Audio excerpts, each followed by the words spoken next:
Need to bring your data into Salesforce? Let me show you how to upload a CSV file using the built-in Data Import Wizard. The most common built-in tool is the Data Import Wizard. First, you're going to prepare your CSV.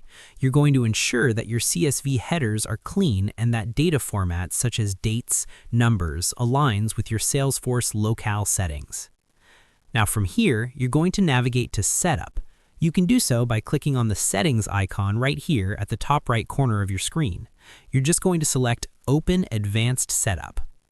Now from the Advanced Setup page, you're going to search here in the Quick Find for Data Import Wizard, so you will be able to find it there. Just make sure that you type in the correct words or the correct letters. There are no typos. And then you'll be able to see it under the Integration section. Now from there, you're just going to click on Import My Data. And then this one is actually just a tutorial, but you don't need to watch that anymore. You're just going to click on Start.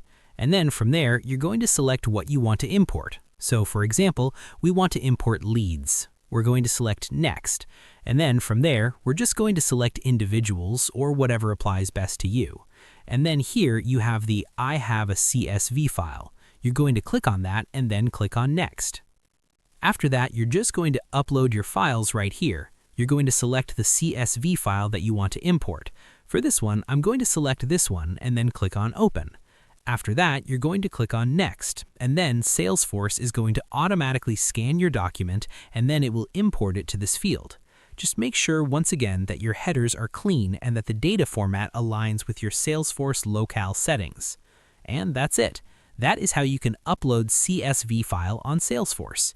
If this video helped you, please don't forget to like the video and subscribe to the channel for more videos like this.